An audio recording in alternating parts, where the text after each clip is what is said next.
الحمد لله الذي بيده الملك بين الكاف والنون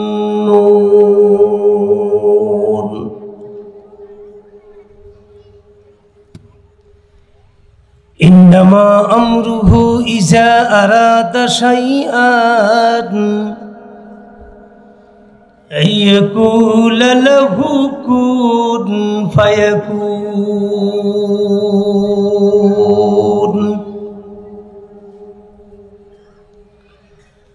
ونشهد أن لا إله إلا الله وحده لا شريك له ونشهد أن سيدنا مولانا محمدا عبده ورسوله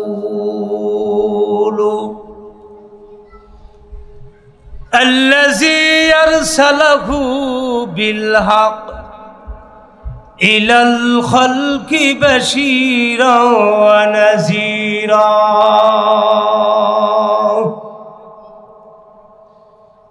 وداعيا إلى الله بإذنه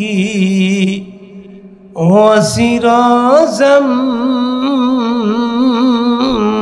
منيرا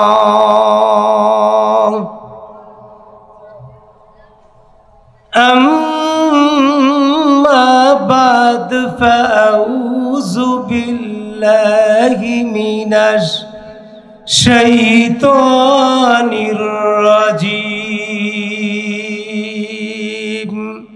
بسم الله الرحمن الرحيم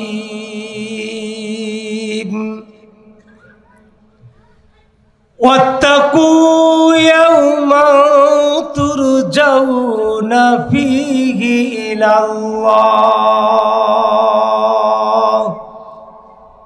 ثم توفى كل نفس ما كسبت وهم لا يظلمون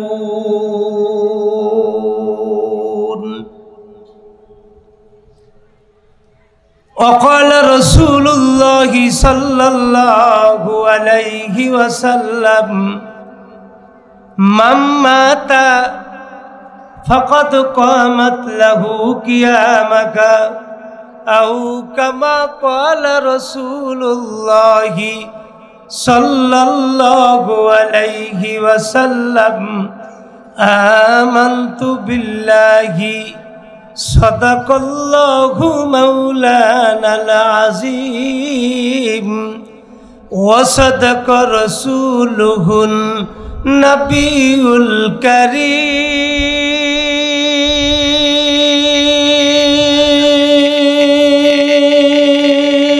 الكريم ونحن على ذلك من الشاهدين والشاكرين জবানটা খুলে আর একটা বার পড়ুন আলহামদুলিল্লাহি রাব্বিল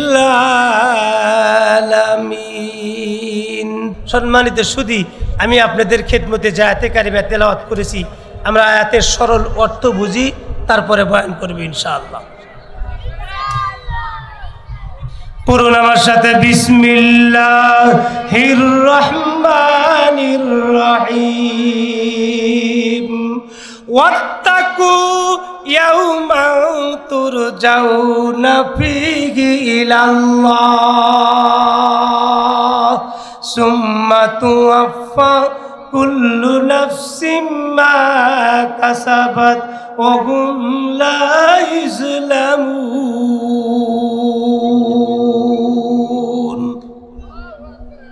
ওয়াত্তাকু, আল্লাহ বলতেছেন, হে জগৎবাসী, তোমরা তাকওয়া অর্জন করো, ভয় করো। কখন ভয় করবে? ইয়াওমান, ওই দিন, তুরজাউনা ইলাল্লাহ, যেদিন আমার কাছে ফিরে আসতে হবে। সম্মানিত সুধী, অর্থগুলো ভালো করে বুঝি। এ জগৎবাসী, তোমরা ওই দিনের ভয় করো যেই দিন আমি আল্লাহ পাকের কাছে ফিরে আসা লাগবে, আর তোমাদের সারা জীবনের কৃতকর্ম ভালো মন্দ যত কিছু ভালো মন্দ যা কিছু করছো সব প্রতিদান আমি আল্লাহ তোমাদেরকে সঠিকভাবে বুঝায় দেব।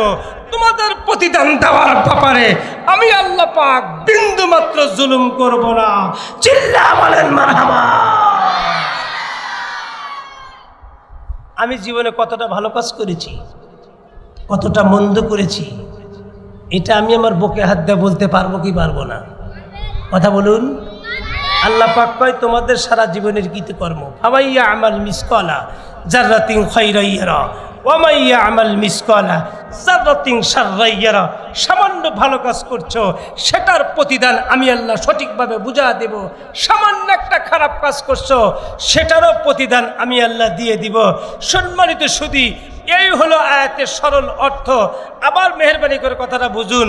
আল্লাহ পাক তাম পৃথিবীর জগৎবাসীদেরকে বুঝাইতে চাচ্ছেন ওয়াত্তাকু ইয়াওমান তুরজাউনা ফীহি ইলাল্লাহ।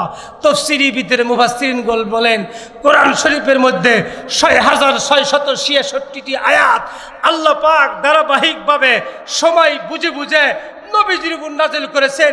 কিন্তু আমি আজকে আপনাদের খেদমতে যে আয়াতে কারিমা তেলাওয়াত করেছি এটা হলো নবীজির উপরে শেষ আয়াত। এরপরে আর কোনো কোরআন শরীফের আয়াত নবীর উপর নাযিল হয় নাই। তাহলে সর্বশেষ আয়াতে আল্লাহ পাক বলতেছেন ওয়াত্তাকু, তাকওয়া অর্জন করো, আমি আল্লাহকে ভয় করো।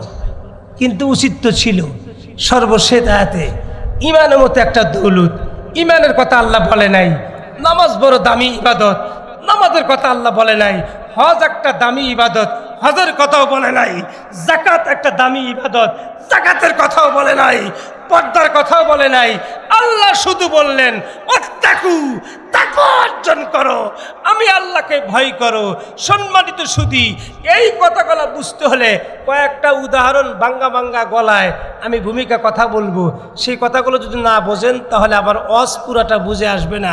আমি প্রথমে শুরুতেই বলেছিলাম এই পৃথিবীর বাংলাদেশের ভিতরে এমন একটা অপরাধের সাইলাব সরে পড়ছে সারা পৃথিবীর মধ্যে, নিজের সন্তান নিজের বাবার কাছে নিরাপদ, সন্তানের কাছেও বাবা নিরাপদ নয়। বেশি দূরে যাওয়া লাগবে না বন্ধুরে, এই যে উত্তরবঙ্গে কুড়িগ্রাম একটা জেলা আছে না নাই, ওই কুড়িগ্রাম জেলা আমার বন্ধুরে নিজের গর্ভধারিণী মাতা, নিজের আমার বন্ধুরে জন্মদাতা পিতা সহ আমার বন্ধুরে নিজের ইন্টারমিডিয়েট পড়া একটা মেয়েকে রাত্রি ৩টার সময় ঘুম থেকে উঠাইয়া প্রতিপক্ষকে ঘাল করার জন্য তার সঙ্গে বন্ধুরা ওই মেয়ের শাশিকে অ্যাড করছেন। নিজের বাবা নিজের মা আর শাশি তিনজন মিলে প্রতিপক্ষকে ঘাল করার জন্য রাত্রি ৩টার সময় মেয়েটাকে ঘুম থেকে উঠাইয়া পার্শ্ববর্তী প্রতিপক্ষের জমির ভিতরে নিয়ে তাকে নির্মমভাবে হত্যা করলো আমার বন্ধুরে প্রতিপক্ষকে ফাঁসাবার জন্য। ও দুনিয়ার মুসলমান, আমি আপনাদেরকে বলতে চাচ্ছি মানুষ বন্ধুরে বাংলার জমিনে বন্ধুরে অশান্তির আগুন কেমনে জ্বালায়। নিজের গর্ভজাত সন্তানকে নিজের মা নিজের বাবা হত্যা করলো। আজ থেকে ১৫০০ বছর আমার বন্ধুরে জাহিলিয়াতকেও বাংলার জমিন হার মানায় দিল।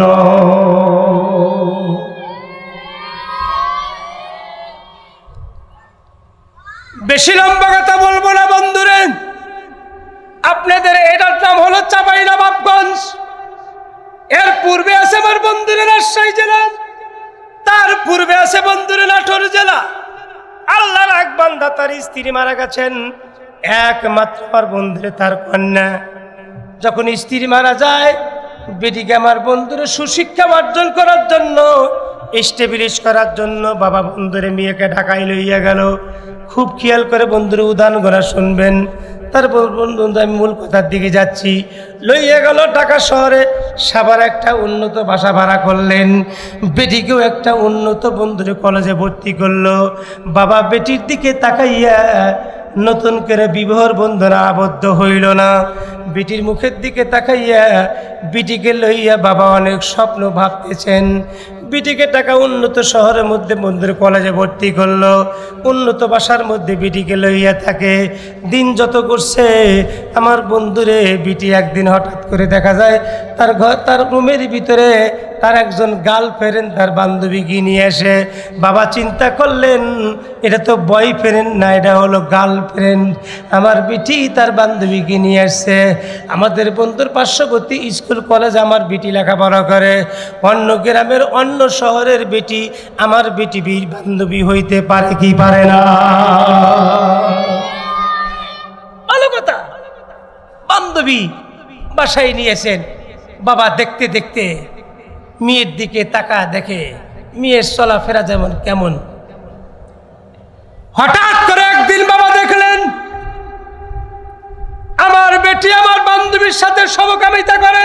নাউজুবিল্লাহ কর। সমকামিতা বোঝেন কিনা বন্ধুরে?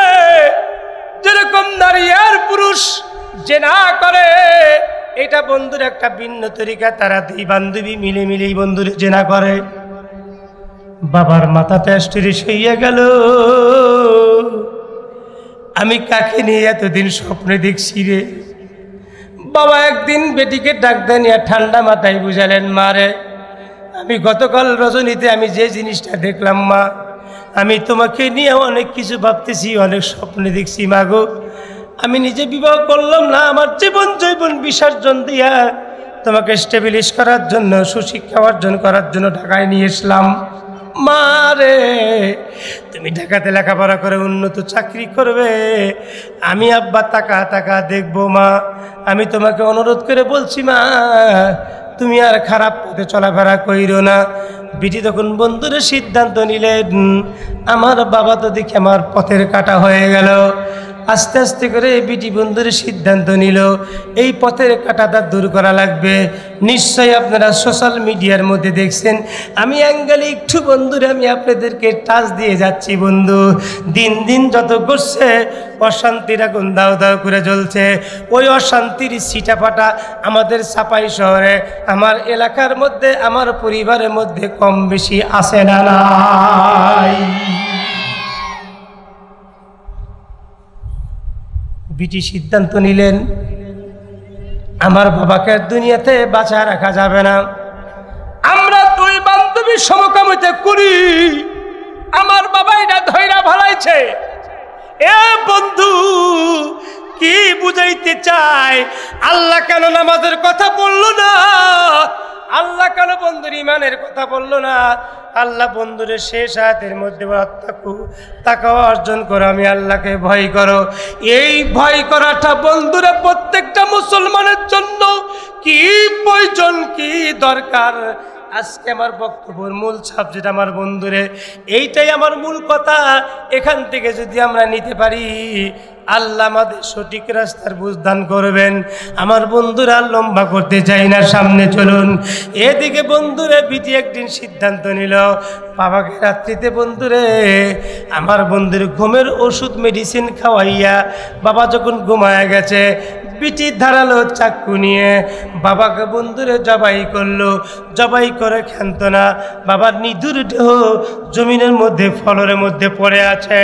ওই নিষ্ঠুর বিটি বন্ধুরে বাবার বুকের মধ্যে চড়ে আমার বন্ধু সোশ্যাল মিডিয়ায় সাক্ষী, আল্লাহর বান্দি ধারালো চাকু নিয়ে বাবার কলিজার মধ্যে কসকস করে বন্ধুরে ডাকার দিয়ে আঘাত করে, মুস্কি মুস্কি হাসে, ভিডিও করে আর বাবার নামে নেকেট কথা বলে। বন্ধু আমরা তো হুজুকে বাঙালি, আমরা ওই মেয়ের কথা শুই না, আমরা ওই মিয়াকে বন্ধুরে ধিক্কার দিতেছিলাম।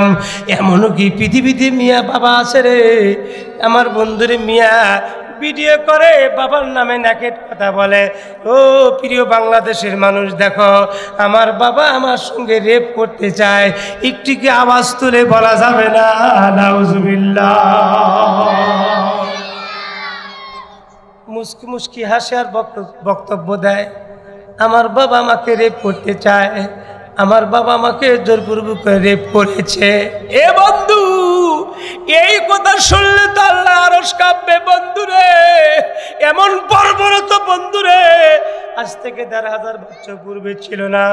এ দুনিয়ার মুসলমান, আল্লাহর বান্দি মুস্কি মুস্কি হাসে, এই ভাষাগুলো প্রয়োগ করে আর বন্ধুরে কসকস করে বাবার দেহের মধ্যে আঘাত করে। যখন প্রশাসক তাকে বন্ধুরে অ্যারেস্ট করলেন, তখন তাকে বন্ধুরে জেলখানার মধ্যে ঢুকানো হলো। তাকে যখন রিমান্ডে নেওয়া হলো, সব সত্য কথা বের করে দিলেন। আমার বাবা আমাকে বন্ধুরে দর্শন করে নাই, আমি আমার বান্ধবীর সাথে সমকামিতা করি, আমার বাবার চোখে পড়ে, তাই বাবাকে আমি শেষ করে দিয়েছি। সারা পৃথিবীর মানুষ মহিলাকে ধিক্কার করা শুরু করলো। এ দুনিয়ার মুসলমান, আমি বলতে চাচ্ছি বন্ধু, আমরা সোনার বাংলার গান গাই, আমার বন্ধুরে এই সমস্ত লেখাপড়া দিয়া, জাগতিক বিদ্যা দিয়া বাংলাদেশের মানুষকে সোনার মানুষ বানানো যাবে না।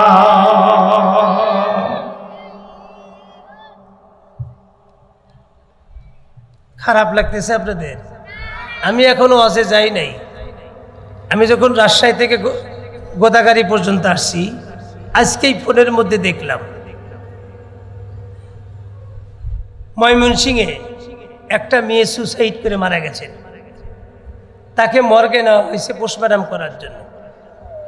পোস্টমর্টমের দায়িত্বশীল পুলিশের সাথে একটা ছেলে, তার সহকর্মী মাস্টার রোলে চাকরি করে, ছেলেটার নাম আসাদ, পুলিশের সাথে মাস্টার রোলে চাকরি করে, সরকারি দেয়।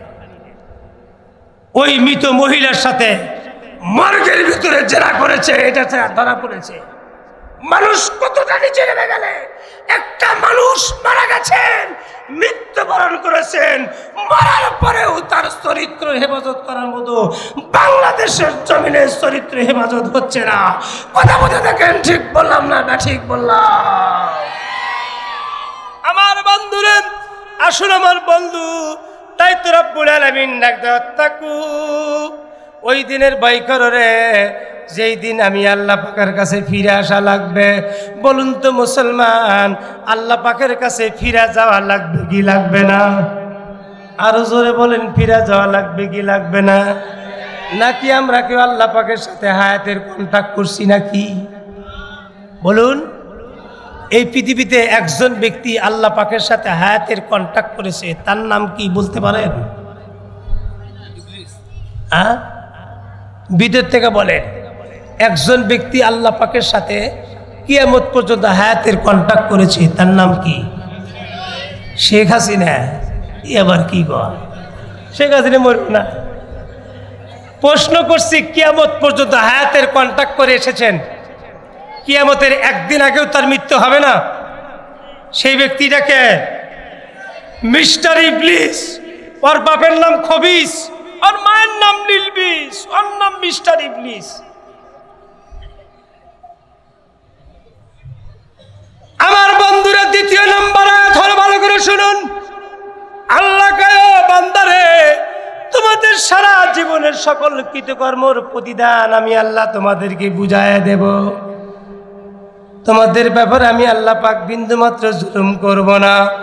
বাংলাদেশে আমার বন্ধুরে মাথায় তেল যার, বিচারের রায় তার। ঠিক বললাম না ঠিক বললাম? আমার বন্ধু, মাথায় তেল যার, বিচারের রায় তার। এই চাপাই নবাবগঞ্জের হতদরিদ্র একটা মানুষ, লোকটা রিক্সা চালায়, ঠেলা চালায়, ভ্যান চালাইয়া খায়। একমাত্র বন্ধুরে তার একটা কন্যা আছে, আপনাদের চাপাই ডিগ্রি কলেজে লেখাপড়া করে। আল্লাহর বান্দি, গরিব মানুষ হইলে কি হবে রে? হাতে পায়ে মোজা দিয়া, শরীর বোরকা পরে আল্লাহর বান্দি মাথা নিচু করে কলেজের দিকে যায়। রাস্তার পাকে মরে বন্ধুরে দুইজন বকের ছেলে, আমার বন্ধুরে এলাকার পাওয়ারফুল নেতার ছেলে, আল্লাহর বান্দিকে রজনীগন্ধা গোলাপ ফুল দিয়ে প্রমোজ করে, আই লাভ ইউ, আমি তোমাকে পেট ভরে ভালোবাসি। কথা কন, এরকম ফেরেশতার মতো ছেলে এই দেশে নাই? কথা কন। আল্লাহর বান্দিকে প্রতিদিন কলেজে যাবার পথে ডিস্টার্ব করে, উত্ত্যক্ত করে। এক পর্যায়ে প্রস্তাব দিলে, বন্ধে তোমাকে বোরকার উপর দিয়ে যত সুন্দর দেখা যায়, ভিতরে মনে হয় তোমার কত সুন্দর, আমি তোমাকে বিবাহের বন্ধনে আবদ্ধ করতে চাই। আল্লাহর বান্দি তখন ডাকদা বলতেছেন, ভাইরে, আমরা গরিব মানুষ, আমার বাবা রিক্সা চালায়, ঘাসের জায়গায় থাকি, গুচ্ছু গ্রামে থাকি, আদর্শ গ্রামে থাকি, আপনি পাওয়ারফুল নেতার ছেলে, আপনি আমাকে বন্ধুরা আবদ্ধ করবেন না, আপনি শুধু আমাদেরকে ব্যবহার করবেন। আমার ভাইরা রে, কথাগুলো দিলদার শুনেন, সামনের দিকে এগোইতে হবে।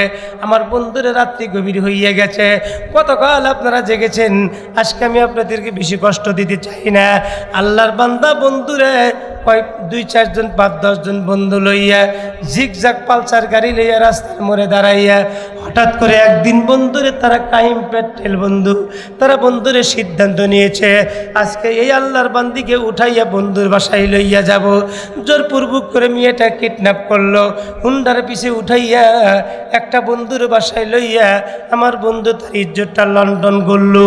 আল্লাহর বান্দি কলেজ থেকে ফিরে আসলো, বাসায় এসে বালিশের সাথে মাথা লাগাইয়া শিশু বাচ্চার মতো ডুগরে ডুগরে কান্দে। পরন্ত বেলায় বাবা রিস্কাটা বাড়ির মধ্যে তালাবদ্ধ করে বিটির ঘরের মধ্যে ডুইকা দেখে রে বিটি বন্ধুরে শিশু বাচ্চার মতো ডুগরে ডুগরে কান্দে। বাবা বিটির মাথার মধ্যে হাত পোলা ডাক দেখায়, মাগো আমরা গরিব মানুষ, আমি তোমাকে হয়তো প্রয়োজন মতো টাকা দিতে পারি না। তোমার বান্ধবীর বাবারা বড়লোক কোটিপতি, তারা হয়তো প্রতিদিন হাজার হাজার টাকা তারা ব্যয় করে। মারে সারাদিন রিক্সা চালাইয়া 500 টাকা ইনকাম করতে পারি না, চাউল কেলবো না, বাজার করবো মা, তারপরে সাধ্য অনুযায়ী আমি তোমাকে যাই দেই, এই নিয়েই মা তুমি সন্তুষ্ট থাকো। আল্লাহর বান্দি বন্ধুরে বাবাকে জড়ায় ধরে ডাক দেখায়, আব্বু আমরা গরিবের ঘরে জন্ম নিয়েছি, আমরা কি পৃথিবীর মধ্যে মানুষ না?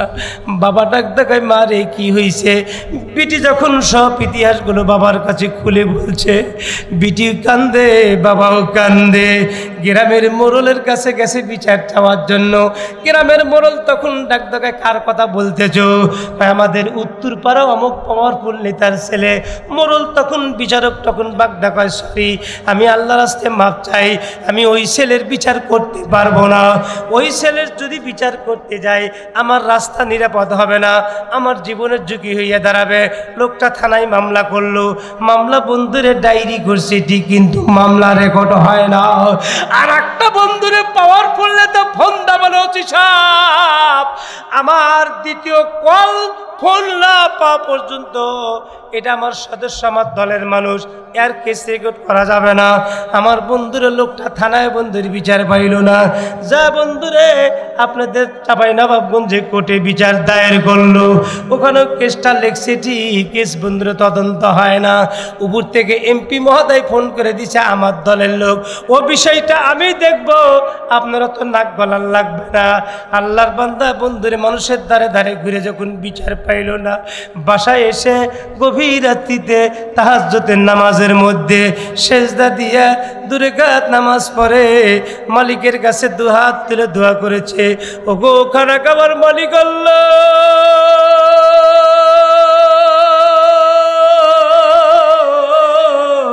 মানুষের দ্বারে দ্বারে ঘুরলাম, বিচার পাইলাম না। আল্লাহ আমার বিটির বিচার তোমার আদালতে দিয়ে দিলাম। বলুন তো মুসলমান, ওই দিন আমার আল্লাহ বিচার করবে কি করবে না?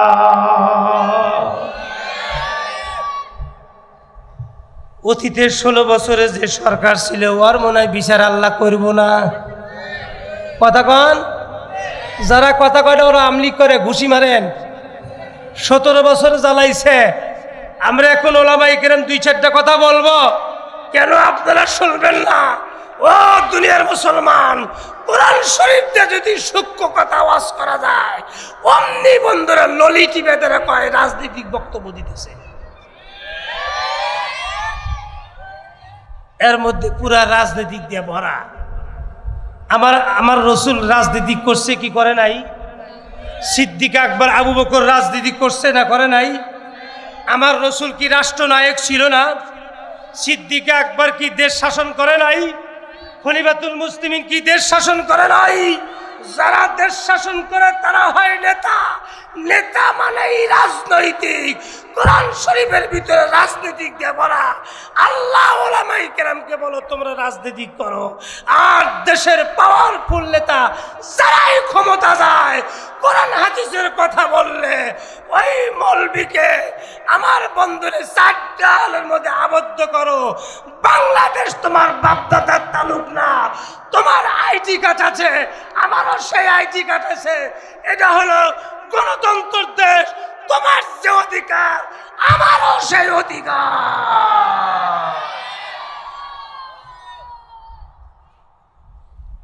আল্লাহর পয়গম্বরের দুশমন ছিলেন আবু জেহেল। কথা বলেন ঠিক না বেঠিক? ছোট দুশমন ছিল না বড় দুশমন ছিলেন? কথা কয় না। ছোট না বড়? নবীজির দুশমন ছিলেন, ইসলামের দুশমন ছিলেন, কোরআনের দুশমন ছিলেন। কিন্তু তাদের একটা চরিত্র ছিল কি জানেন? আপনি যত বই তার শত্রু হন, তারা রাত্রিতে কোনো কোথাও অ্যাটাক করে নাই, কোনো সাহাবীর বাড়ি, কোনো নবীর বাড়ি। রাত্রিতে অনুমতি ছাড়া মুসলমানের বাড়িতেও আগেরকার কাফেরা ঢোকে না। ইতিহাস পড়ে দেখেন, এটা ছিল তাদের চরিত্র। রাত্রিতে কোনো বাড়ি হামলা করা এটা তারা ঘৃণার কাজ মনে করতেন। রাত্রিতে কোনো বাড়ি হামলা করা তারা ঘৃণা মনে করতেন। এটা তাদের কাছে অনেক ঘৃণার কাজ ছিলেন। তারা যা কিছু যুদ্ধ জেহাদ করেছে দিনের বেলায়, রাত্রিতে যুদ্ধ করে নাই, রাত্রিতে শত্রুর বাড়ি হামলা করে নাই। ও দুনিয়ার মুসলমান, ওই 13 সালে শাপলা চত্বরে রাত্রি 2টার সময় ওলামায়ে কেরাম কেউ তাহাজ্জুদের নামাজ পড়তেছেন, কেউ কোরআন তেলাওয়াত করতেছেন, ওলামায়ে কেরাম ঘুমাইতেছেন। রাত্রি 2টার সময় ওই জালেম সরকার বাহাদুর স্বৈরাচারী শেখ হাসিনার পুলিশ বাহিনীরা 2 লক্ষ গুলি করে হাজার হাজার ওলামায়ে কেরামকে হত্যা করেছে। তাহলে আবু জেহেলের থেকে শেখ হাসিনা জালেম জুলুম বড় ছিল না ছোট ছিল? আরো জোরে বলেন। আমরা সারা জীবন স্কুল কলেজে লেখাপড়া করেছি, নামতা ছিল 20-এর ঘরের, উনি 41 ঘরের নামতা বাংলাদেশের মানুষকে শিখাইতে চেয়েছিলেন। 41 সাল পর্যন্ত বাংলাদেশে সে শাসন করবেন। সেই সময় আল্লাহ পাকের কুদরতি খেলা, অতিজ্জমান্তাসা অতজিল্লমান্তাসা বিয়াদিকাল খাইর, 41 ঘরের নামতার স্বপ্নে দেখতে দেখতে আল্লাহ পাকের কুদরতি খেলায় আমার বন্ধুরে ওই জুলাই মাসের 5ই জুলাই মাসে আমার বন্ধুরে ও দুনিয়ার মুসলমান 24 সালে জুলাই মাসে বাবুর্চি খানা পাক করছে, ম্যাডাম খানা খান, খানা খাওয়া তো দূরের কথা, পেন্টি পরার সুযোগ আল্লাহ তাকে দেয় না। ওই আল্লাহ আছে না নাই? ওই আল্লাহ মরে নাই, ওই আল্লাহ ডাক পড়ে নাই। ওই আল্লাহ অতীতে বিচার করেছে, বর্তমানও বিচার করবে। বাংলাদেশের ওলামায়ে কেরামের হেফাজত করবে আমার আল্লাহ।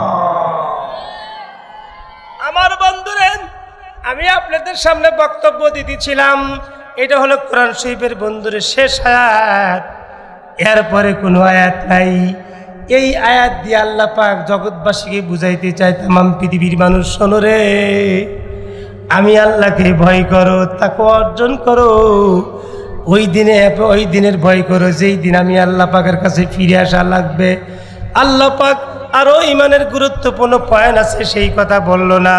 এই কথা বুঝায় বন্ধুর কোরআন শরীফ আল্লাহর পয়গাম্বার আল্লাহর নবী আর ঈসা পয়গাম্বারের দূরত্ব ছিল 500 বছর। কত বছর? কথা বলেন। ঈসা পয়গাম্বার থেকে আমার পয়গাম্বারের দূরত্ব ছিল কত বছর? 500 বছর। কত বছর? আবার পিছনে বাইরে বলেন কত বছর? এই 500 বছরের মধ্যে কোনো নবী পয়গাম্বার আসে নাই। এই 500 বছরের মধ্যে কোনো নবী পয়গাম্বার আসে নাই। এই নবী পয়গাম্বার না থাকার কারণে তামাম পৃথিবী অন্ধকারে ডুবে গেলেন।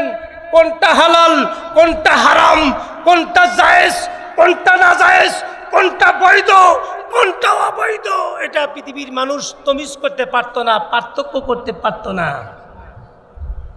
নিজের বাবা নিজের বিটিকে স্ত্রী হিসেবে ব্যবহার করেছে, নিজের ভাই নিজের বোনকে স্ত্রী হিসেবে ব্যবহার করেছে। এতটা তখন অন্ধকার হয়ে গেলেন। সেই অন্ধকারের সময় আল্লাহ পাক এমন একটা ভ্যাকসিন পৃথিবীতে নবীজির উপর নাজিল করলেন, সেটার নাম হলো কোরআন। সেটার নাম কি? আরো জোরে বলুন, সেটার নাম কি? এই কোরআন শরীফ নাজিল করলেন মক্কায় 10 বছর, মদিনায় 23 বছর, ইন টোটাল বন্দে মদিনায় 13 বছর, ইন টোটাল 23 বছর যাবত আল্লাহ পাক কোরআন শরীফ নাজিল করিয়া বন্ধু তাম পৃথিবীর মধ্যে কোরআনের আলো যখন একদম পৌঁছে গেল, আর অন্ধকার নাই, আর বর্বরতা নাই, আর জাহিলিয়াত নাই। আল্লাহর পয়গাম্বর বন্ধুরে একদম শেষ মুহূর্তে আরাফার ময়দানে যাইয়া, আরাফার ময়দানে ছোট্ট পাহাড়ের উপর দাঁড়াইয়া আল্লাহর পয়গাম্বর ডাক দেয়, আলিয়াউমা আকমালতু লাকুম দীনাকুম ওয়া আতমামতু আলাইকুম ওয়া নি'মাতি ওয়া রাদিতু লাকুমুল ইসলাম দীনা।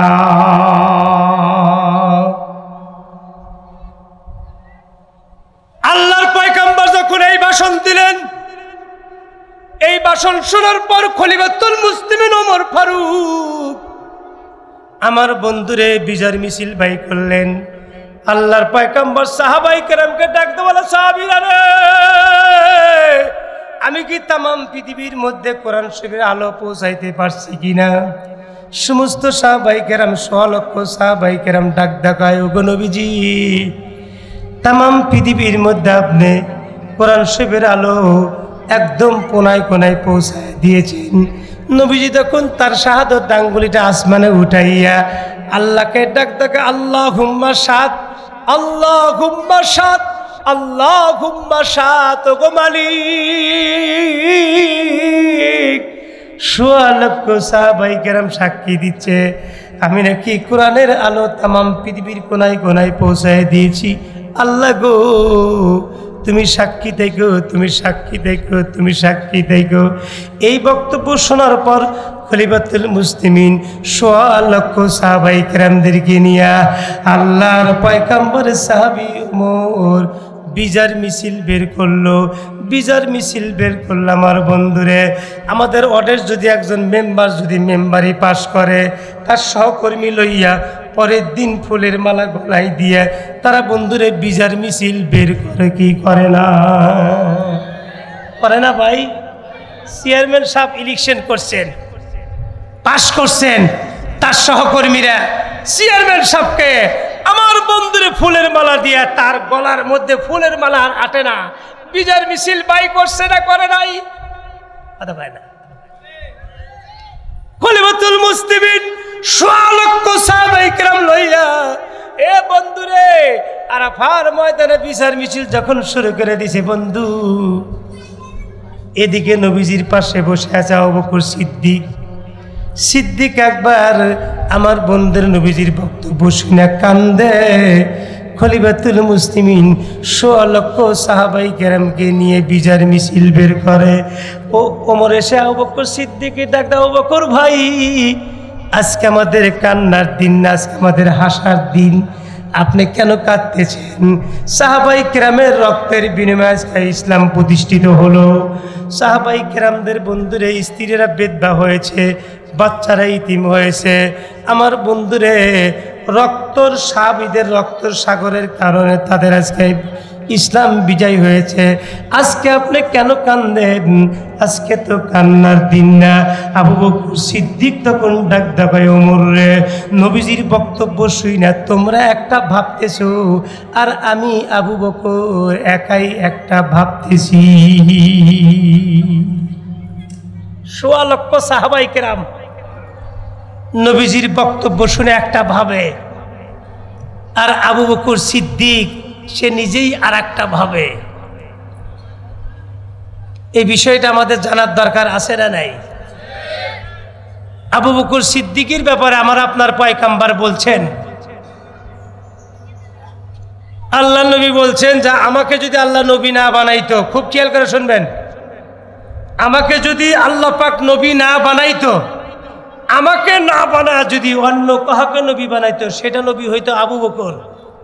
আমরা একটা হাদিস শুনেছি, লাউ কানা বাদা নবিয়্যান লাকানা ওমর, নবী বলেছেন আমার পরে যদি এই পৃথিবীতে কোনো নবী আসতো, নবী আসার সিস্টেম যদি আল্লাহ পাকের আদালতে চালু থাকতো, আল্লাহ পাকের কাছে যদি কোনো আসমানি কিতাব থাকতো, নতুন করে যদি আল্লাহ পাক আমার পরে নবী যদি পাঠাইতেন, তাহলে আমার পরে নবী হইতে ওমর।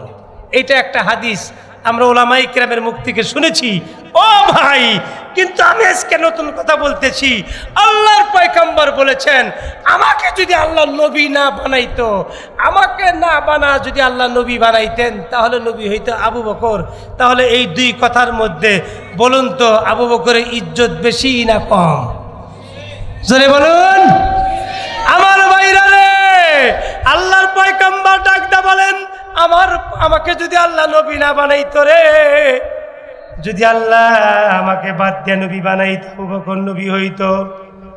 কারণ আমার বন্ধুরা আবু বকর এতটাই আল্লাহ পাকের কাছে বড় দামি। আমার কিয়ামত পর্যন্ত যত উম্মত আসবে গো, তার মধ্যে শ্রেষ্ঠ উম্মত এই পৃথিবীতে এক ফার্স্ট আমার হাতে মুসলমান, তার নাম আবু বকর। ওই আবু বকর সিদ্দিক বন্ধুরা নবীজির দরবারে বসে বসে কান্দে। খলিফাতুল মুসলিমিন ওমর গরম মানুষ, আয়েশা নবীজিকে ডাক দেখায়, আবু বকরকে ডাক দেয়, আবু বকর আজকে আমাদের কান্নার দিন না, আজকে আমাদের হাসার দিন, আপনি কেন কান্নাকাটি করতেছেন? আবু বকর সিদ্দিক তখন ডাক দেখায়, ওমর রে, নবীজির বিদার বাসন শুনে তোমরা একটা ভেবেছ, আর আমি আবু বকর আর একটা ভেবেছি। এই কথাটা বন্ধুরে শোনার দরকার আছে না নাই? লম্বা করার সুযোগ নাই বন্ধুরে। আমার আজকের বক্তব্যের মূল কথা হলো, ও দুনিয়ার মুসলমান, সাহাবাই কেরামরা নবীজির কাছ থেকে কোরআনের ভ্যাকসিন নিয়েছে। কোরআনের ভ্যাকসিন নেওয়ার পরে পয়গম্বর ডাক দেখায়, বাবা আদম থেকে নিয়ে আমি নবীর যুগটা ছিল সোনালির যুগ, আমার পরে সাহাবাই কেরামের যুগ ছিল সোনালির যুগ। আমার বন্ধুরে সাহাবাই কেরাম কেমনে সোনালি হইল? নবীর কাছ থেকে কোরআনের ভ্যাকসিন নেওয়ার কারণে। ওয়াত্তাকু ইয়াওমান তুরজাউনা ফিলাল্লাহ। আমার বন্ধুরে তাকওয়ার ভ্যাকসিন, আল্লাহর ভয়ের ভ্যাকসিন যদি সাহাবাই কেরামদের মতো আমরাও যদি নিতে পারি, আমাদের বাল বাচ্চারা যদি বন্ধুরে ওই ভ্যাকসিন দিতে পারি, আমার সন্তান কোনোদিন বন্ধুরে গোমরা পথে চলবে না। এই মাদ্রাসায় কোরআনের ভ্যাকসিন দেওয়া হয় কি হয় না? কথা পায় না। এই যে তিনজন ছেলে মাথার মধ্যে পাগড়ি দিলেন, এরা বর্তমান যুগ সন্দিক করে এরা তিনজন হল ব্রাহ্মণ লৌহে মাহফুজ, জোরে কন্যা মারহাবা। এই কোরআন শরীফ রব্বুল আলামিন অরিজিনাল কপি লৌহে মাহফুজের মধ্যে সংরক্ষণ করেছেন। আমার রব্বুল আলামিন সূরা বুরুজের মধ্যে বলেন, বাল হুয়া কুরআনুম মাজিদুম ফি লাউহিম মাহফুজ। এই অরিজিনাল কপি আল্লাহ পাক লৌহে মাহফুজের মধ্যে সংরক্ষণ করেছেন।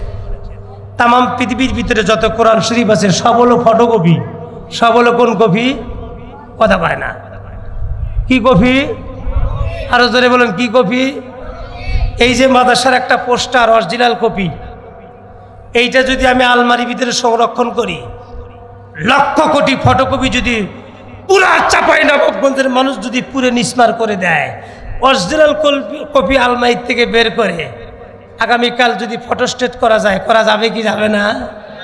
সেই জন্য এই কোরআন শরীফ, তাম পৃথিবী যত কোরআন শরীফ আছে সকল কোরআন শরীফ যদি জ্বালিয়ে পড়ে নিস্মার করে দেয়, তাম পৃথিবীর সকল কোরআনের হাফেজদেরকে যদি কোরআনের শত্রু, কোরআনের চোর, কোরআনের চুন্নিরা যদি সকল কোরআন শরীফ জ্বালিয়ে পড়ে নিস্মার করে দেয়, সমস্ত কোরআনের হাফেজদেরকে যদি কতল করে বঙ্গোপসাগরে ভাসিয়ে দেয়, ও দুনিয়ার মুসলমান, আল্লাহ পাক তার লৌহে মাহফুজ থেকে 1 সেকেন্ডের ভিতরে तमाम পৃথিবীর মধ্যে কোরআন শরীফের সাইলা পাল্লা বানা দিবে।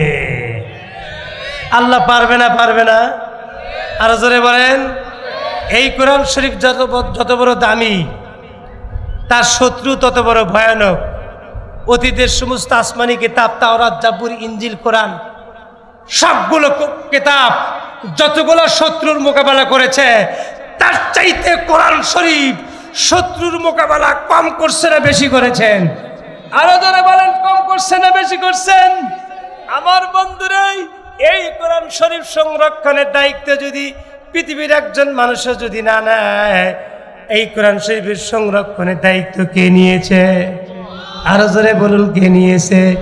ইন্না নাহনু নাযালনা যিকরা ওয়া ইন্না লাহু লাহাফিজুন। সংরক্ষণের দায়িত্ব কে নিয়েছে? আরো জোরে বলুন।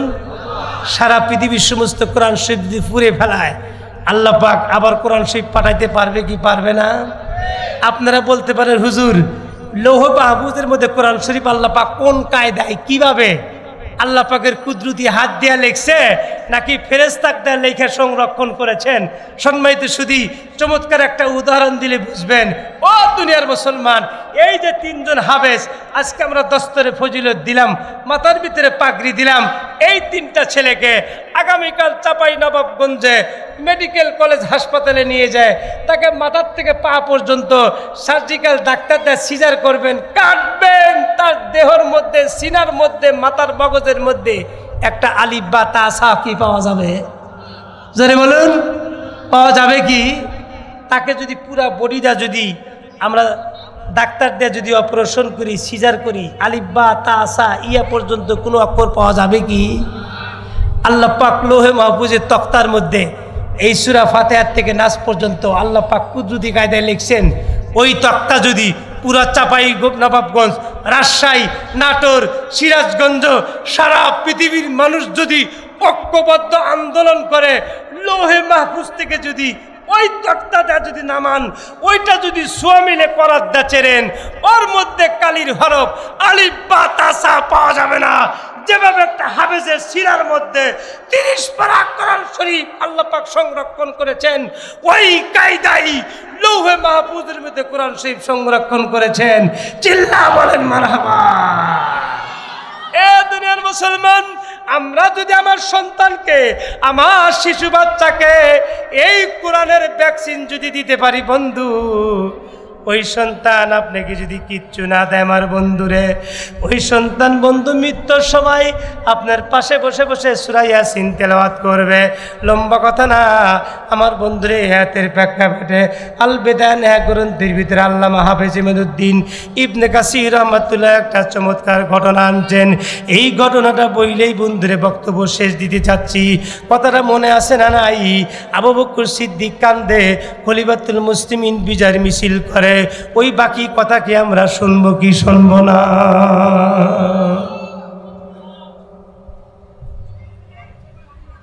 আল্লাহর পয়গম্বর সাহাবীদেরকে ধরে ধরে যখন ভ্যাকসিন দিয়ে দিয়েছেন, ও বন্ধু, এক সময় বন্ধুরে নবীর জামানায় যারা মুসলমানদের রক্তের পিপাসিত ছিল, মুসলমানদের রক্ত পান না করলে তাদের পিপাসা নিবারণ হয় না, ওই সমস্ত মানুষদেরকে আল্লাহর পয়গম্বর ধরে ধরে যখন এই কোরআনের ভ্যাকসিন তাদেরকে দিয়ে দিছে বন্ধু, তারা নবীজির সাহাবী হইয়া গেছে।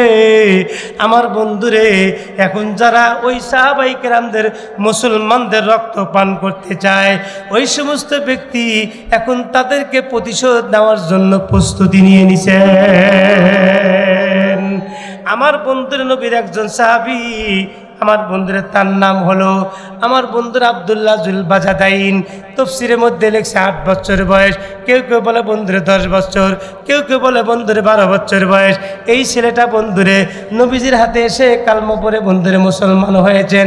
আমার ভাইরা রে, আল্লাহর পয়গম্বর আব্দুল্লাহ জুল বাজাদাইনকে ডাক দেখা, আব্দুল্লাহ রে এই দিকায়, এখন দুর্যোগ মুহূর্তে তুই কালমা পড়লি, মক্কার অবস্থা বড় ভালো না, তুই যে কালমা পড়লি এইটা কিছুদিন তুই গোপন রাখবি, মানুষের কাছে প্রকাশ করবি না, আমি নবীজি তোকে বইলা দিলাম। এই কথাটা বইলাই পয়গম্বর সাহাবায়ে কেরামকে লইয়া আমার বন্ধুরে মক্কা থেকে মদিনা হিজরত করেছেন। আমার বন্ধু, আল্লাহর পয়গম্বর 6 মাস পূর্বে থেকেই সাহাবায়ে কেরামকে আমার বন্ধুরে মদিনা হিজরত করার জন্য পূর্ণ প্রস্তুতি নেওয়ার জন্য আল্লাহর পয়গম্বর ডাক দেখায়, সাহাবীরা রে, তোমরা যার যার মতো আমার বন্ধুরে স্ত্রী পরিবার লইয়া তোমরা মক্কার জমিন থেকে মদিনার জমিনে হিজরত করবা। আল্লাহর পয়গম্বর যেই দিন সিদ্দিক আকবরকে লইয়া মদিনা হিজরত করবে আমার বন্ধু, এই কথাটা মুনাফিকদের মধ্যে কাফেরদের মধ্যে ফাঁস হইয়া গেছে। আগামীকাল সকালবেলার মধ্যেই মোহাম্মদ তার সহকর্মী সিদ্দিক আকবরকে লইয়া মদিনা হিজরত করবে রে। আজকে রাত্রের মধ্যেই মোহাম্মদের বাড়িকে ঘেরাও করে রাখতে হবে, মোহাম্মদ যেন বাইর থেকে বের হতে না পারে। আবু জেহেল ডাক দেখাবার সহকর্মী, ভাইরা রে, এই মোহাম্মদ যত দিন করছে তত তার পাল্লা বাড়ি হইতেছে। এই মোহাম্মদ যদি মদিনায় যায়, ওখানে তার মিষ্টি মিষ্টি কথার দ্বারা ও দেশে যাইয়া মুসলমান বানান শুরু করবে। অতএব মোহাম্মদকে মদিনা যেতে দেওয়া যাবে না। নবীজির চতুর্দিক দিয়ে বাড়ি বন্ধুরে ঘেরাও করে ধরেছেন। লম্বা কথা বলতে পারছি না। আল্লাহর পয়গম্বর বন্ধুরে এই ইতিহাস আপনারা জানেন। এ বন্ধু, তারা হাঁটি হাঁটি পা পা করে পয়গম্বর আল্লাহ পাক তার বন্ধুকে বন্ধুরে মদিনায় লইয়া গেলেন। এদিকে দারে আরকানের মধ্যে ওই আব্দুল্লাহ জুল বাজাদাইন, ছোট্টবেলা বাবা মারা গেছে, ঘরে জনম দুঃখিনী মা আছে, মাও চাচিরা আছেন। মেহরবানি করে বয়ানটা শুনে যান মাগো, আপনাদের ছেলেদেরকে কোরআনের ভ্যাকসিন দিয়ে দিবেন, তারপরে সন্তান ইঞ্জিনিয়ার হোক ব্যারিস্টার হোক অসুবিধা নাই। ছোট্টবেলা যদি এই কোরআনের ভ্যাকসিনটা আমরা তাদেরকে দিতে পারি, ওই সন্তানের দ্বারা আমার বন্ধুরে তার গলার ভিতর থেকে সূরা ইয়াসিনের আওয়াজ বের হবে। মৃত্যুর সময় কিচ্ছু যদি দিতে না পারে, রব্বির হামহুমা কামা রব্বায়ানি সগীরা বলে বলে আপনার কবরের পাশে যা দোয়া করবে, সন্তান বাবার জন্য যত দোয়া করবে, যত চোখের পানি সন্তান বের করবে, যেই সন্তানের পানি যত বের হবে বাবার তত গুনাহ আল্লাহ মাফ করে দিবেন। এ আব্দুল্লাহ জুল বাজাদাইন নবীজি তখন মদিনায় চলে গেছেন। দারে আরকানের মধ্যে বন্ধুরে চাচার বকরি রাখালগিরি করে, চাচার কাছে লালন পালন হয়। ছোট্ট বালক বাবা মইরা গেছে, চাচার বাড়ির চাকর বকরি রাখালগিরি করে, দারে আরকানের মধ্যে আমার বন্ধুরে বকরি চড়ায়।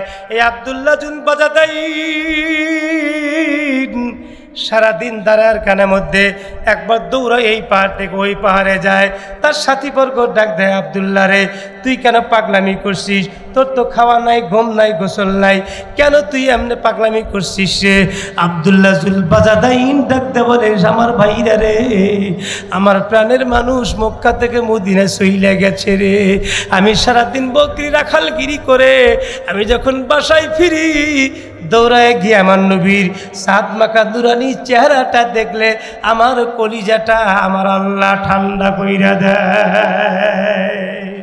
ওই দয়ার নবী আমার ইতিম বানা মদিনা চলে গেছে রে। এই কথাটা বন্ধুর চাচা পর্যন্ত চলে গেছে।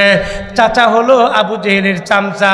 চাচার কাছে খবর গেছে, আপনি কাপ দুধ দিয়ে কাল সাপ পালতেছেন, আপনার ঘরে যে লালন পালন হয় আপনার ভাতিজা তো মোহাম্মদের কাছে কালমা পড়ে মুসলমান হয়ে গেছে। খবরটা শোনার পর চাচা একটু কৌশল অবলম্বন করলো। দারে আরকানের মধ্যে যাইয়া ডাক দেখায়, ভাতিজা আব্দুল্লাহ রে, আমি তোমার কাছে আসলাম একটা কথা লইয়া বাবা। আমি তোমার মুখ থেকে জানতে চাই, বলো তো আব্দুল্লাহর পোলা মোহাম্মদ কেমন লোক? একটু বন্ধুরে কথা দিয়ে কথা বের করার জন্য কৌশল অবলম্বন করেছে। আব্দুল্লাহ তখন দু চোখ ভরা পানি ছেড়ে দিয়ে ডাক দেখায়, চাচা মিয়া, আপনি কার কথা বলছেন আব্বু? আল্লাহর আসমানের নিচে জমিনের উপরে আমার নবীর চাইতে ভালো মানুষ আর একটু পৃথিবীর আদালতে নাই।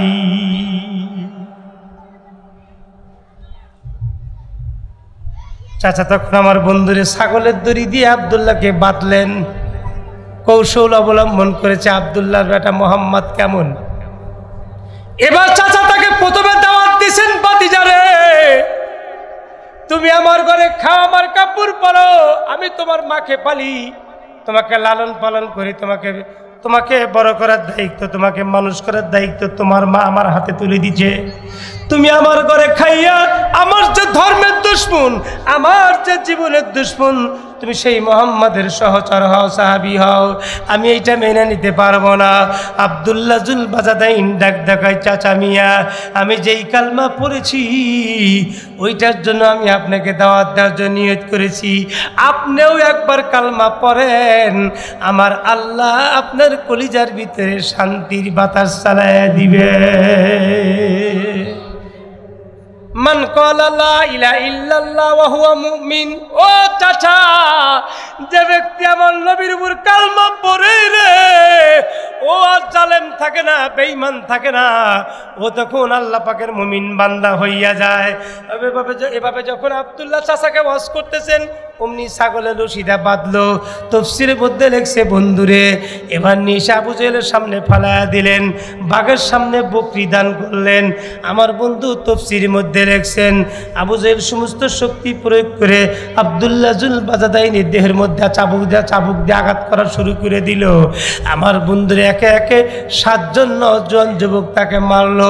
অনেক লম্বা কথা বন্ধুরে, এইরকমভাবে 6 থেকে 7 জন টাকরা নওজোয়ান কাফের আব্দুল্লাহ চাবুক মারতে মারতে তাফসীরের মধ্যে লেখে তার দেহের মধ্যে বিন্দু মাত্র চামড়া নাই, সকল চামড়াগুলো চাবুকের সাথে উঠে গেছে। এমন সময় আবু জেহেল ডাক দেখায়, আব্দুল্লাহ রে, এখনো মোহাম্মদের কালমা ছেড়ে দে, আমরা তোকে আদর করব, যত্ন করব, টাকা দেব, পয়সা দেব, অর্থ দেব, গাড়ি দেব, বাড়ি দেব। এ বন্ধুরে, এ আব্দুল্লাহ জুল বাজাদাইন দেহের মধ্যে এক টুকরা চামড়া নাই। এই ছেলে ডাক দেখায়, আল্লাহর দুশমন, নবীর দুশমন আবু জেহেল রে, পারলে আমাকে 2টা মিনিট সময় দে, আমি মদিনায় গিয়া নয়ন ভরে আমার নবীকে এক নজর দেখব। চাচা এসে আব্দুল্লাহকে বুঝায়, আব্দুল্লাহ কোনো মতে আমার বন্ধুরে বুঝে পায় না। কালেমার স্বাদ পাইছে, ইসলামের স্বাদ পাইছে, কোরআনের ভ্যাকসিন তার দেহের মধ্যে ঢুকছে বন্ধু। সেই জন্য পূর্বে শেষ সমস্ত উলামায়ে কেরাম ফাঁসির মঞ্চে গেছে আমার বন্ধুরে, হাসতে হাসতে ফাঁসির মঞ্চে দাঁড়ায় গেছে, বেটার সাথে পরামর্শ করছে, বাবারে আমি যে ফাঁসির মঞ্চে যাব, লুঙ্গি পইরা যাব না পায়জামা পইরা যাব? বেটা তখন উত্তর দিছে, আব্বা আপনি আল্লাহর সঙ্গে সাক্ষাৎ করতে যাবেন, আপনি কেন লুঙ্গি পরে যাবেন? কত বড় বন্ধুরে, কথাটার ওজন কত বড় একটু ভাবুন। আমার বন্ধু জীবন দিয়ে দিছে, বাতিলের কাছে বন্ধুরে মাথা বিক্রয় করে নাই। ঠিক বললাম না ঠিক বললাম? এইটা ছিল সাহাবায়ে কেরামের চরিত্র। আমার বন্ধুরে, আমার তো জীবনে মৃত্যু হবেই, মৃত্যুর থাবা থেকে তো আমি বাঁচতে পারবো না, পৃথিবীর কোনো শক্তি আমাকে বাঁচাইতে পারবে না। মরতেই যদি আমার বন্ধুরে ইসলাম নিয়ে মরবো, কোরআন মাথায় নিয়ে মরবো, বাতিলের কাছে মাথা নত করে ইসলাম বিক্রয় করে আমি চিরজীবনের জন্য জাহান্নামের লাকড়ি খড়ি হইতে চাই না। এবার চাচাকে বুঝাইতেছে, চাচা কয় এই লুঙ্গি কার? বলে এই লুঙ্গি কে দিয়েছে? কয় চাচা আপনি দিয়েছেন। কয় লুঙ্গি খোল। এই পাঞ্জাবি কার? কয় আপনি দিয়েছেন। কয় খোল। আমার বন্ধুরা অনেক লম্বা কথা, ওলামায়ে কেরাম সকলেই জানে, আমি একটু অ্যাঙ্গেলে 2টা মিনিট কথা বলবো। পাতা বন্ধুরে গাছের পাতা দিয়ে লজ্জাস্থান ডেকে জনম দুঃখিনী মার কাছে চলে গেছে। মাগো, তোমার একমাত্র সন্তান আব্দুল্লাহ তোমার গেটে দাঁড়াইছে।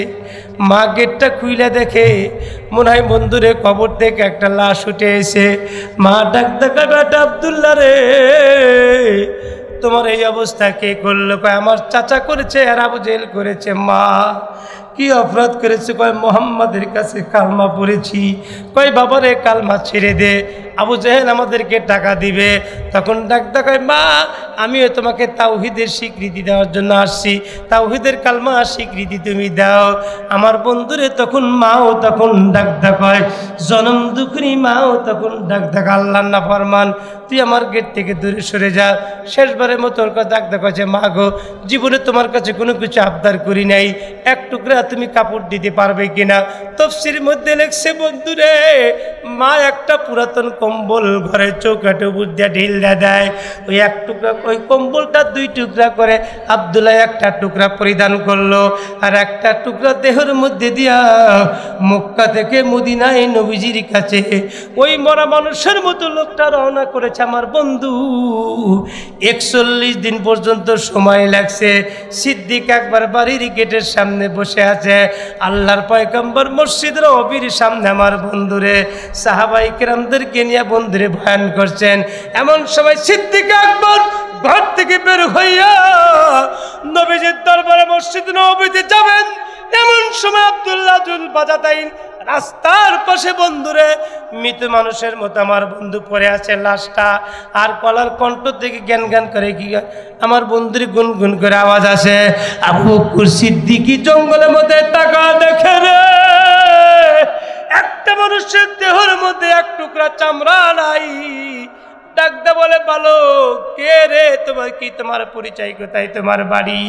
তখন আব্দুল্লাহ জুল বাজাদাইন ডাক দেখায়, আবু বকর ভাই আপনি আমাকে চেনেন না, আমার নাম আব্দুল্লাহ জুল বাজাদাইন, আমি নবী রাতে কালমা পড়ে মুসলমান হইয়াছি, মুসলমান হওয়ার অপরাধে বিষ্টার আবু জেহেল আমার চামড়া তুলে নিছে রে, আমার কাছ থেকে আমার ঈমান আবু জেহেল কেড়ে নিতে পারে নাই। ওয়াত্তাকু ইয়াওমান তুরজাউনা ফিহি ইলাল্লাহ, আমার আল্লাহ কয় হে জগৎবাসী ওই দিনের ভয় করো রে যেই দিন আমি আল্লাহ পাকের কাছে ফিরে আসা লাগবে। আবু বকর সিদ্দিক আব্দুল্লাহ জুল বাজাদাইন হাতটা ধরে ঘরে লইয়া গেল, তার বিবিকে ডাক দেখা, বিবি রে জান্নাতি মানুষ দেখবে নাকি রে, আসো আমার ঘরের দরজায় জান্নাতি মানুষ, একটু কাপড় চুপড় যা কিছু আছে দাও। ওই কাপড় চুপড় পরা দিল আব্দুল্লাহ জুল বাজাদাইন। আবু বকর সিদ্দিকের স্ত্রী আব্দুল্লাহ জুল বাজাদাইনকে দেখে হমক করে কেঁদে উঠলো, নবীর দরবারে লইয়া গেছে। এবার ডাকতে গেল, পয়গম্বর আমাকে ইতিম বানা রেখে আসছিলেন মক্কাতে, দেখেন কাফের আমাকে কি অবস্থা করেছে, আমি বুঝি আর বাঁচবো না। নবী আমার ডাক দে, আব্দুল্লাহ জুল বাজাদাইন রে, আমি পয়গম্বর আমার বরকতি হাত তোমার দেহের মধ্যে পুছে দেব, মুছে দেব, আল্লাহ তোমার দেহের মধ্যে নতুন চামড়া গজায় দিবেন। তাফসীরের মধ্যে লেখছে, এ বন্ধুরে, আল্লাহর বান্দা বন্ধুরে, পয়গম্বরের সাথে আমার বন্ধু তবুকের যুদ্ধে গিয়েছিলেন, ওই যুদ্ধে যা শাহাদাত বরণ করেছেন, আল্লাহর পয়গম্বর নিজেই বন্ধু আব্দুল্লাহ জুল বাজাদাইন গোসল করাইছে। আল্লাহর পয়গম্বর আব্দুল্লাহ জুল বাজাদাইনের লাশ আমার বন্ধু নবীজির সঙ্গে গেছেন, নবীজি বন্ধুরে দৌড়াইছেন। খলিফাতুল মুসলিমিন ওমর তখন ডাক দেখায়, নবী গো কোনোদিন তো আপনি কোনো সাহাবীর লাশের আগে আগে দৌড়া দৌড়া যান নাই। আল্লাহর পয়গম্বর ডাক দেখায়, আব্দুল ওমর রে, আমি যখন আব্দুল্লাহ জুল বাজাদাইনের জানাজার লাশের পিছে পিছে যাই, আমি দেখি একদল ফেরেশতা এই জানাজার আগে আগে দৌড়ায়, আমিও ফেরেশতাদের সাথে দৌড়াইতে থাকি। আল্লাহর পয়গম্বর নিজেই কবরের মধ্যে নামছেন, দাফন করছেন। আল্লাহ একটা দোয়া পড়ছেন বন্ধুরে, ওই দোয়াটা আমি আপনাদের সামনে একটু পরে বলতে চাই।